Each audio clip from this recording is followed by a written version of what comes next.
हमारे लिए ठहरना पड़ा, इसके लिए माफी मांगता हूं।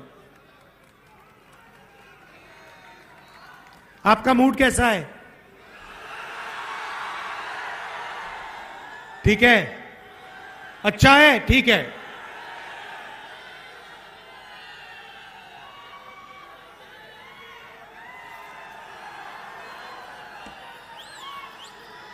रास्ते में बिहार के युवाओं का जोश, बिहार की जो क्रांतिकारी हिस्ट्री है वो थोड़ा देखने को मिला। अब हमारी भारत जोड़ो न्याय यात्रा बिहार से निकलेगी, आपसे मिलने का मौका मिलेगा, आपसे बातचीत करने का मौका मिलेगा। ये हमने भारत जोड़ो यात्रा 1 साल पहले की, कन्याकुमारी से कश्मीर तक चले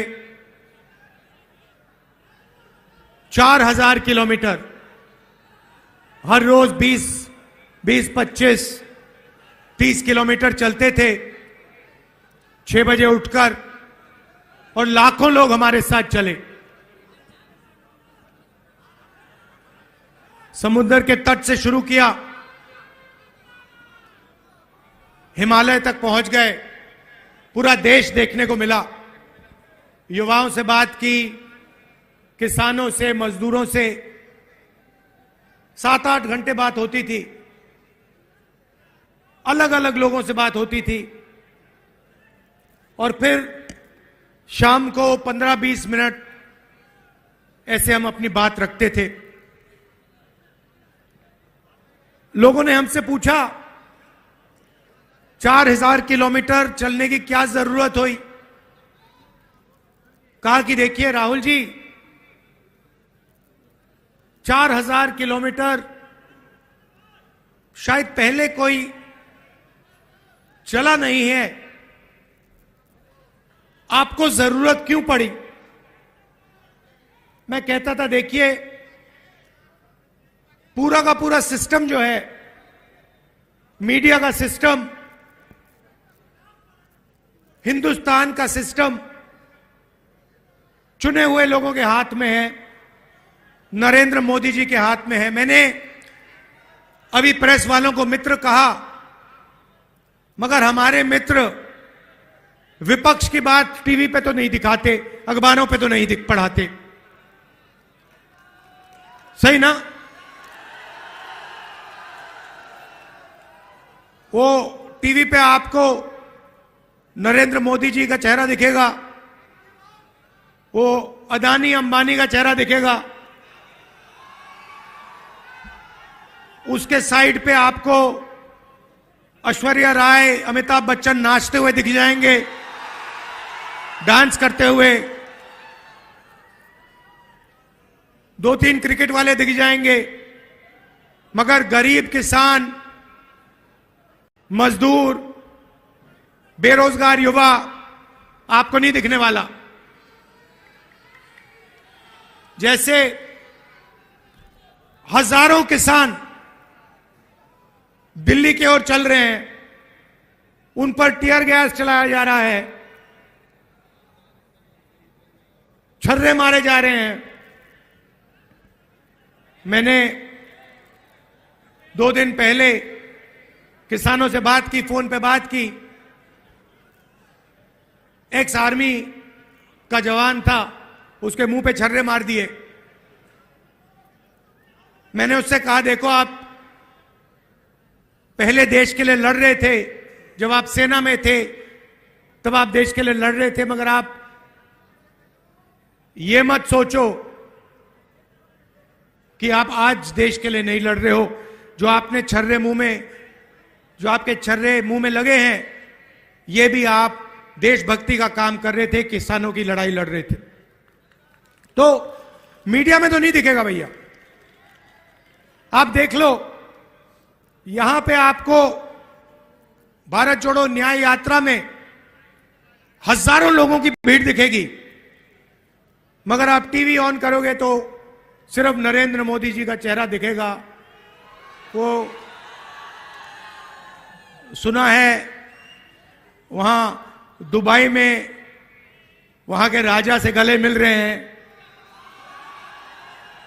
2-3 बार गले मिलेंगे, तो वो टीवी पे दिखने को मिलेगा। इसलिए 4000 किलोमीटर हम चले, क्योंकि हम डायरेक्ट जनता से बात कर रहे हैं। मतलब ये जो टेलीविजन वाले बिचौली हैं, इनको हमने परे कर दिया है। भारत जोड़ो यात्रा पे हमने नारा दिया, नहीं हमने नहीं दिया, नारा भीड़ से निकला। एक दिन एक व्यक्ति बाहर दौड़ता हुआ आया, पुलिस वाले ने उसको मारा। पहले इधर से आया, इधर से पुलिस वालों ने रोका, फिर दूसरी साइड से आने की कोशिश की, फिर उसको 2-3 धक्के लगे। अंत में वो दौड़ता हुआ आता है मेरे सामने, ऐसे खड़ा होकर कहता है, राहुल जी मैं समझ गया, मैं जानता हूं आप क्या कर रहे हो। मैंने उससे पूछा भैया बताओ क्या कर रहा हूं। कहता है नफरत के बाजार में मोहब्बत की दुकान खोल रहे हो। मैंने कहा बात तो सही है। और फिर भाषण में मैंने कहा कि देखिए, भीड़ से आवाज आई है, भीड़ से नारा आया है, नफरत के बाजार में मोहब्बत की दुकान खोल रहे हैं। और सिर्फ मैं नहीं खोलता हूं, ये मोहब्बत की दुकानें आप सबके दिलों में है। आपने देखा होगा, कांग्रेस के किसी भी कार्यकर्ता को देखो, हमारे नेताओं को देखो, मुस्कुराते हुए चेहरे दिखेंगे। टेंशन हो, मुश्किल हो, कठिनाइयां हो, कांग्रेस पार्टी के नेता, कांग्रेस पार्टी के कार्यकर्ता मुस्कुराते हुए दिखेंगे। सही? देखो सारे के सारे मुस्कुरा रहे हैं। दूसरी तरफ बीजेपी के कार्यकर्ताओं को देखो, ऐसे देखते हैं। पूरी दुनिया को रोज ऐसे देखते हैं कि बाकी सब लोगों को कुछ नहीं मालूम, आरएसएस और बीजेपी के लोगों को सब कुछ मालूम। सोच है उनकी। और देश में कोने कोने में नफरत फैलाते रहते हैं। मणिपुर को जला दिया, एक जात को दूसरी जात से लड़ाते हैं, एक धर्म को दूसरे धर्म से लड़ाते हैं। तो उनके हिंसा और नफरत के खिलाफ हमने भारत जोड़ो यात्रा की और यह नारा दिया, नफरत के बाजार में मोहब्बत की दुकान। रास्ते में एक और बात पता लगी, 4000 किलोमीटर लाखों लोगों से मिले। हमने पूछा भैया बताओ, ये देश में जो नफरत फैल रही है, हिंसा फैल रही है, क्रोध है, इसका कारण क्या है? मैंने यह सवाल हजारों बार लोगों से पूछा, आम जनता से पूछा। नहीं, मोदी नहीं है, मैं आपको बताता हूं। मोदी इस चीज का चिन्ह है, मगर मोदी कारण नहीं है, कारण दूसरा है। और किसानों ने मुझे बताया, युवाओं ने बताया कि राहुल जी हर रोज हमारे खिलाफ कोई ना कोई अन्याय किया जाता है। हिंदुस्तान में गरीब लोगों को, कमजोर लोगों को 21वीं सदी में न्याय नहीं मिल सकता। और इसका नतीजा नफरत और हिंसा है। और यह बिल्कुल सही बात है।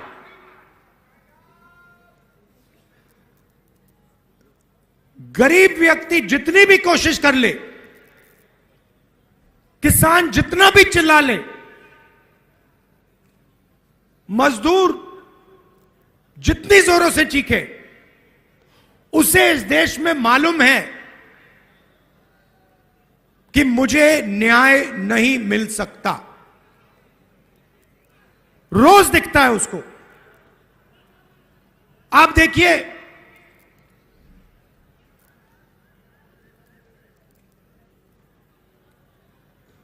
सबसे अमीर लोगों का नरेंद्र मोदी जी ने 14 लाख करोड़ रुपया कर्जा माफ किया है। 14 लाख करोड़ रुपया।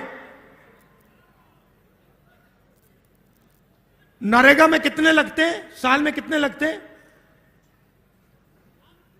कितने? हम नरेगा का एक साल? नहीं, बजट साल का। नरेगा का पूरी की पूरी नरेगा को चलाने के लिए एक साल के लिए 70,000 करोड़ रुपए। सबसे गरीब लोगों के लिए एक साल में 70,000 करोड़ रुपए। और सारे के सारे अमीर लोगों ने कहा, देखो यह पैसा जाया हो रहा है। 70,000 करोड़ रुपए मनरेगा में जाते हैं और 14 लाख करोड़ रुपए हिंदुस्तान के 10-15 सबसे अमीर लोगों का एक सेकंड में कर्जा माफ हो जाता है। अखबार में नहीं आता। क्यों? क्योंकि अखबार उनके। पहले एक अखबार था, वो एक टेलीविजन था, मीडिया, एनडीटीवी, उसको भी अदानी जी ने खरीद लिया।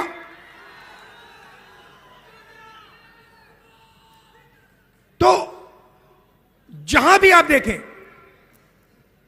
किसानों की ओर देखो, युवाओं की ओर देखो, मजदूरों की ओर देखो, आपको अन्याय अन्याय दिखेगा। 21वीं सदी है। आर्थिक अन्याय, 40 साल से सबसे ज्यादा बेरोजगारी। ये हमारे सारे युवा ये टेलीफोन लिए घूमते हैं। ये चाइना में बनता है। इसका फायदा चाइना के युवाओं को मिलता है। रोजगार वो ले जाते हैं। और होता क्या है? चाइना का माल हिंदुस्तान के 10-15 अरबपति यहां बेचते हैं। चाइना के युवाओं को फायदा होता है, चाइना की कंपनियों को फायदा होता है, और हमारे यहां 10-15 अरबपतियों को फायदा होता है। और जो छोटे व्यापारी हैं, स्मॉल मीडियम बिजनेस वाले हैं, छोटे कारखाने चलाते हैं, उनके लिए क्या? उनके लिए जीएसटी, उनके लिए नोटबंदी। खत्म कर दिया सबको। आप किसी से पूछ लीजिए, यहां पे इंडस्ट्री हुआ करती थी, सारी की सारी बंद हो गई। बिहार के लोग बाकी प्रदेशों में जाके मजदूरी करते हैं, कॉन्ट्रैक्ट लेबर का काम करते हैं। यहां पे 4 लाख शिक्षा के मजदूरी कर रहे हैं, कॉन्ट्रैक्ट पे हैं। उनको एक दिन में निकाला जा सकता है। तो यह आपको सब जगह दिखेगा। अच्छा, मैं आपसे सवाल पूछता हूं, हिंदुस्तान में पिछड़ों की कितनी आबादी? कितनी? 50%। ठीक है। दलितों की कितनी आबादी? 15%। आदिवासियों की कितनी आबादी? 8%। कितना हुआ? 50, 15 और 8 कितना हुआ? 73 हुआ ना? तो पिछड़ों की, दलितों की, आदिवासियों की आबादी 73%। अब मैं आपसे पूछता हूं, हिंदुस्तान की सबसे बड़ी 200 कंपनियों में उनकी लिस्ट निकालो। मैंने निकाली है। और उनकी मालिकों की लिस्ट में आदिवासी, दलित और पिछड़े कितने हैं मुझे बताओ, कितने हैं? 0, एक नहीं है। चलो छोड़ो, ये बताओ उनकी सीनियर मैनेजमेंट में कितने हैं? 0। अच्छा बताओ, मीडिया की कंपनी के मालिक ओबीसी, दलित, आदिवासी कितने? 0।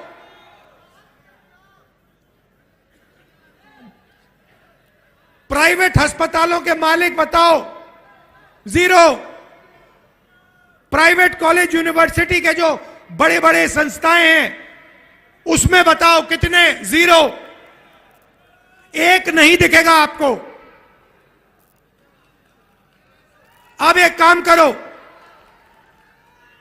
कॉन्ट्रैक्ट लेबर की लिस्ट निकालो, मजदूरों की लिस्ट निकालो और उसमें उनके नाम पढ़ो।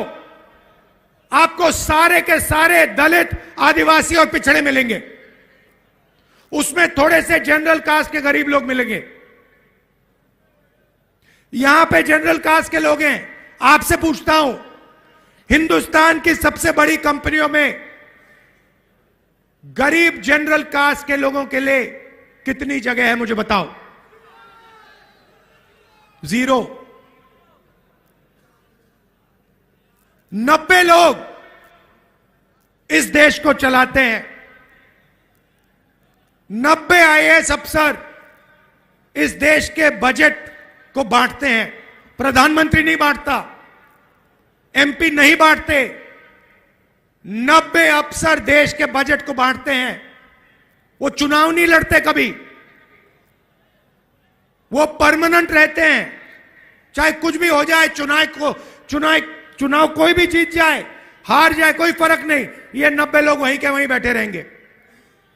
मुझे बताओ, 90 में से 73% वाली आबादियों के कितने लोग? भाई और बहनों, 90 अफसरों में से 3 पिछड़े वर्ग के, उनको कोने में बैठा रखा है। 3 एससी और 1 आदिवासी। भाइयों और बहनों, अगर हिंदुस्तान की सरकार बजट में 100 रुपए खर्च करती है तो ओबीसी अफसर 5 रुपए का निर्णय लेता है। आदिवासी अफसर 100 रुपए में से 10 पैसों का निर्णय लेता है और दलित अफसर 100 रुपए में से 1 रुपए का निर्णय लेते हैं। मतलब अगर हिंदुस्तान की सरकार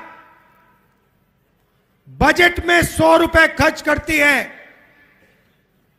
तो इस देश की 73% आबादी सिर्फ 6 रुपए 10 पैसे का निर्णय लेती है। और उसमें मैंने माइनॉरिटी की बात नहीं की, उनको अलग रखा है, वो भी 15% है। तो बात समझिए, आप वोट देते हो, आप अपनी सरकार चुनते हो, मगर 73% लोगों के लिए ना कॉरपोरेट इंडिया में जगह, ना मीडिया में जगह,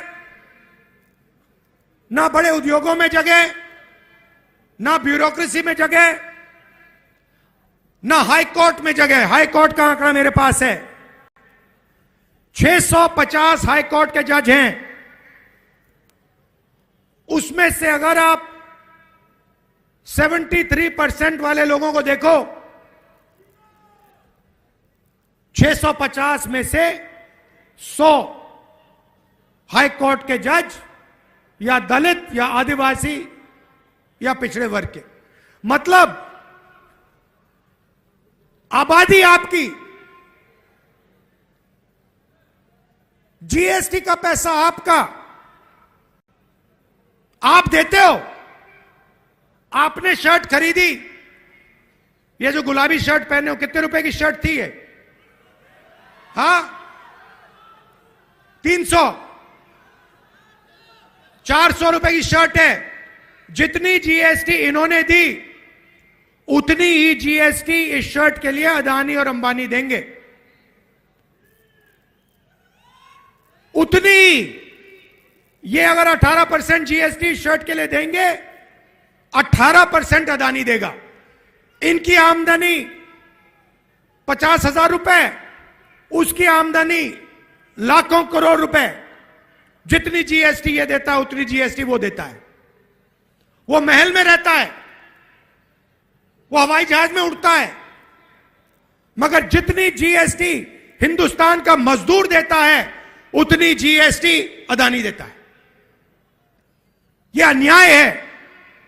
आपके जीएसटी का पैसा जाता है और आपकी कहीं भागीदारी है ही नहीं, ना मीडिया में, ना सरकार में, ना कोर्ट में, ना प्राइवेट अस्पताल वाले सिस्टम में, ना कॉलेज यूनिवर्सिटी वाले सिस्टम में, कहीं नहीं हो आप। आपके लिए एक नई कैटेगरी निकाली है, कॉन्ट्रैक्ट लेबर। एक दिन में आपको जूता मार के बाहर निकाला जा सकता है। वो है 73% लोगों की जगह। सुबह उठो, मजदूरी करो, और अगर बात अच्छी नहीं लगी 1 मिनट में आपको उठा के बाहर फेंक देते हैं। 73% के साथ यह हो रहा है, पूरे देश में हो रहा है। इसीलिए मैंने जाति जनगणना की बात उठाई। मैंने कहा देखिए, किसी को चोट लगती है, पहला काम डॉक्टर कहता है भैया देखो हाथ में चोट लगी है, चलो एक्सरे कराओ। हुआ होगा आपके साथ, हुआ है भैया, एक्सरे कराओ। अगर आपका हाथ टूटता है और अस्पताल जाते हो, डॉक्टर कहता है मैं एक्सरे नहीं कराऊंगा, एकदम आप उसको पकड़ते हो, कैसे नहीं कराओगे? मुझे चोट लगी, आपको एक्सरे कराना पड़ेगा, क्योंकि एक्सरे से पूरा का पूरा पता लग जाता है। जाति जनगणना सामाजिक एक्सरे है। उससे सारे के सारे पिछड़ों को, दलितों को, आदिवासियों को, गरीब जनरल कास्ट के लोगों को पता लग जाएगा कि इस देश में क्या हो रहा है। और जाति जनगणना का मतलब आप समझो, सबसे पहले सब लोगों को बता देंगे कि भैया इस देश में पिछड़े कितने, दलित कितने, आदिवासी कितने, जनरल कास्ट के कितने। उसके बाद हम फाइनेंशियल सर्वे कराएंगे, कितना धन किस वर्ग के हाथ में है। ये देश सोने की चिड़िया कही जाती थी, ये आज भी सोने की चिड़िया है, मगर भाइयों और बहनों, सोने की चिड़िया आपके हाथ में नहीं है, अदानी जी के हाथ में है। इसीलिए जाति जनगणना से सबको पता लग जाएगा कि पिछड़ों के पास कितना धन है, आदिवासियों के हाथ में कितना धन है, गरीब जनरल कास्ट के हाथ में कितना धन है। और ये 1% लोग, अरबपति लोग, बड़े बड़े ब्यूरोक्रेट्स, इनके हाथ में कितना धन है। दूध का दूध, पानी का पानी हो जाएगा। ये भाइयों और बहनों क्रांतिकारी कदम है।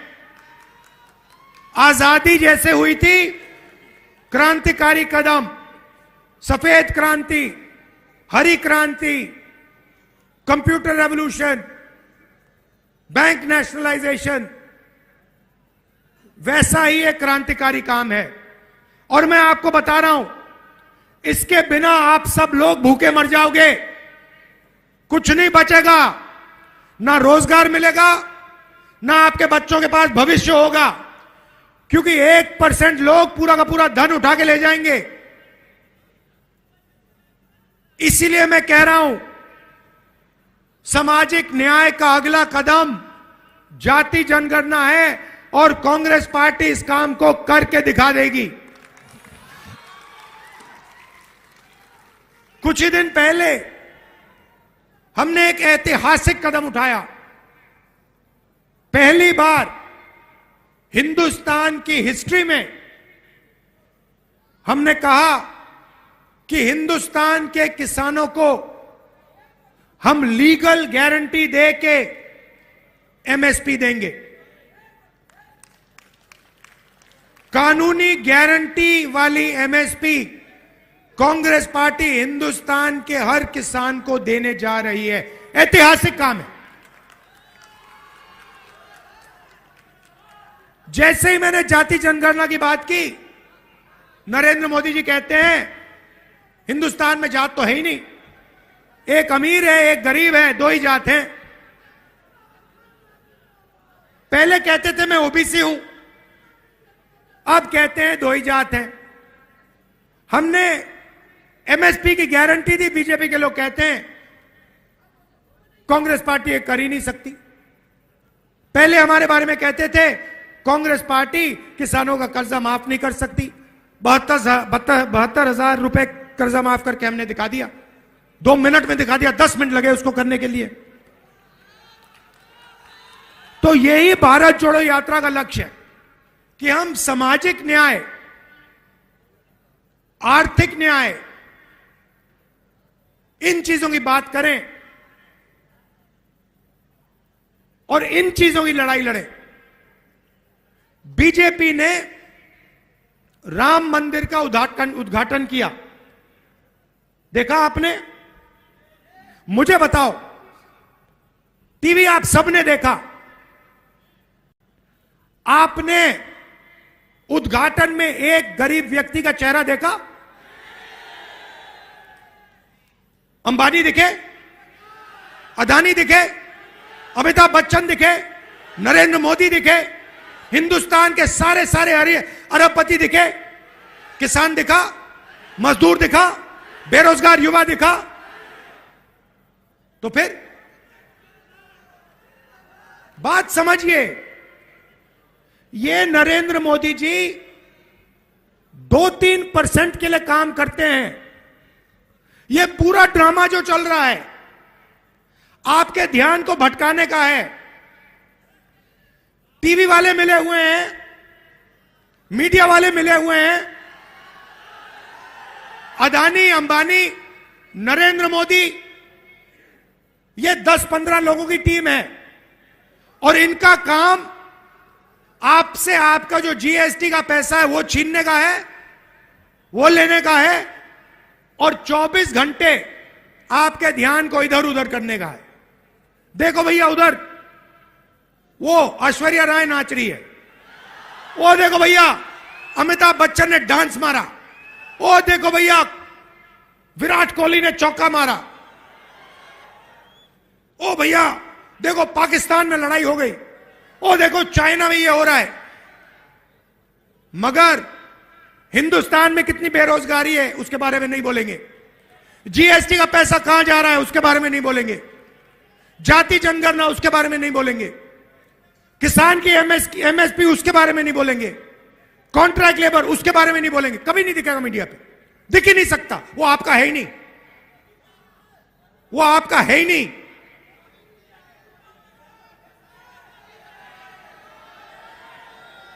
तो ये हिंदुस्तान में लड़ाई है, ये लड़ाई है हिंदुस्तान में। एक तरफ 99% लोग, उसमें 50% पिछड़े लोग, 15% दलित, गरीब जनरल कास्ट के लोग, आदिवासी, माइनॉरिटी, ये सब, और दूसरी तरफ चुने हुए अरबपति, नरेंद्र मोदी, मीडिया। इसीलिए हमने भारत जोड़ो यात्रा में न्याय शब्द जोड़ दिया।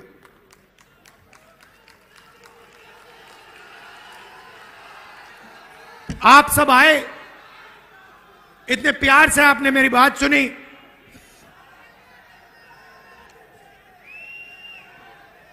इतने प्यार से आपने मेरी बात सुनी और इतने जोश से आपने मेरा यहां स्वागत किया। दिल से आपका धन्यवाद करना चाहता हूं। नमस्कार, जय हिंद। 2 मिनट